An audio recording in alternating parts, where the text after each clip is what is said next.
Hello guys, welcome to study to success classes. आज हम बात करने वाले हैं निर्धनता एक चुनौती के विषय में, जो कि 9th क्लास के अंदर इकोनॉमिक्स का 3rd चैप्टर है। उसके जो है महत्वपूर्ण क्वेश्चंस के बारे में हम बात करेंगे। ये इसका 3rd पार्ट रहेगा।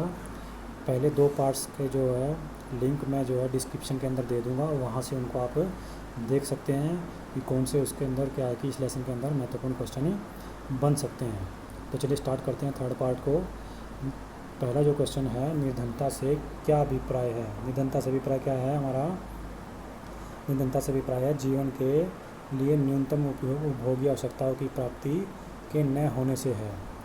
निर्धनता रेखा का आकलन सामान्यतः कितने वर्ष बाद होता है? हर 5 वर्ष के बाद क्या कि निर्धनता का आकलन किया जाता है। महात्मा गांधी ने निर्धनता एवं स्वतंत्रता के बारे में क्या कहा था? महात्मा गांधी ने कहा था कि भारत सही अर्थों में तभी स्वतंत्र होगा जब यहाँ का सबसे निर्धन व्यक्ति भी मानवीय व्यवस्था से मुक्त हो जाएगा। भारत में ग्रामीण क्षेत्रों और शहरी क्षेत्रों में स्वीकृत कैलोरी कितनी है? तो स्वीकृत कैलोरी क्या है हमारी? ग्रामीण क्षेत्रों के लिए क्या रखी गई है?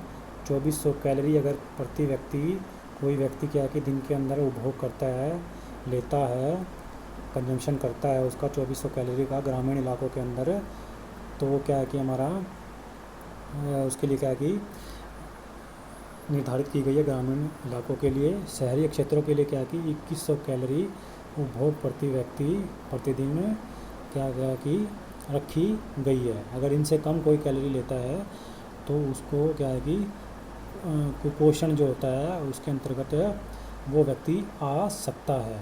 मतलब ये इतनी कैलोरी क्या है कि भारत के अंदर क्या है कि निर्धारित की गई है ग्रामीण और शहरी क्षेत्रों के अंदर।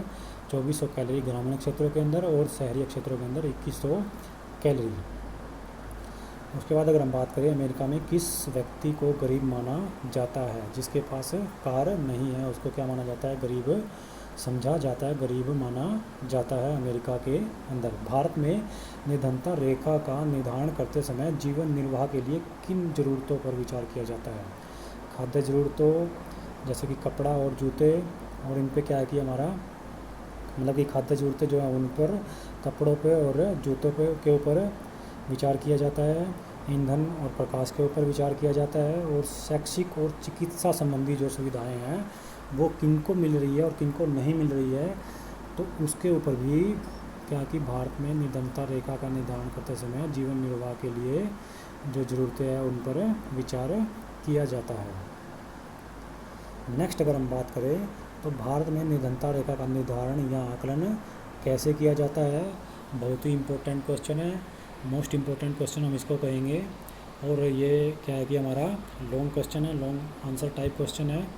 तो इसमें क्या हमारा भारत में निर्धनता रेखा का निर्धारण करते समय जीवन निर्वाह के लिए खाद्य आवश्यकताओं जैसे क्या खाद्य आवश्यकताओं, कपड़ों, जूतों, ईंधन, प्रकाश, क्या है कि शैक्षिक और चिकित्सिक संबंधी आवश्यकताओं आदि पर विचार किया जाता है। जैसे हमने पिछला क्वेश्चन किया था, इन भौतिक मात्राओं को रुपयों में उनकी कीमतों से गुणा कर दिया जाता है।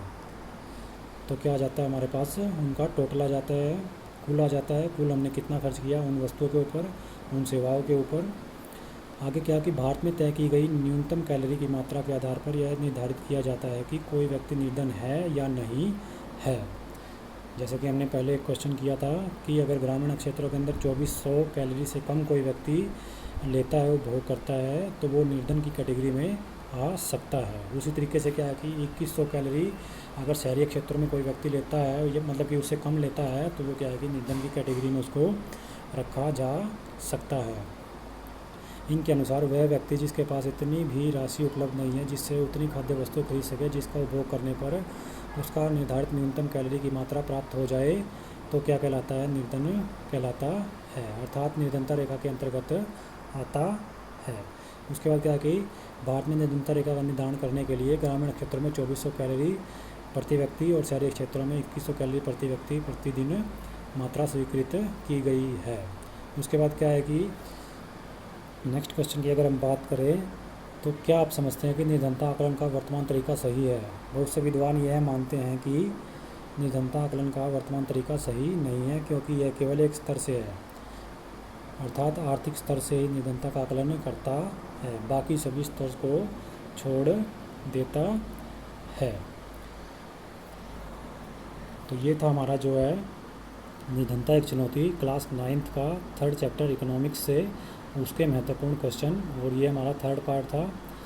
इसी तरीके से जो है 9th SST या फिर 10th SST के लिए जो भी महत्वपूर्ण टॉपिक हैं, जो भी उनके जो विषय हैं, लेसन हैं, उनके लिए क्या है कि जो उनके महत्वपूर्ण क्वेश्चन रहेंगे उनको जानने के लिए चैनल को सब्सक्राइब ज़रूर करें।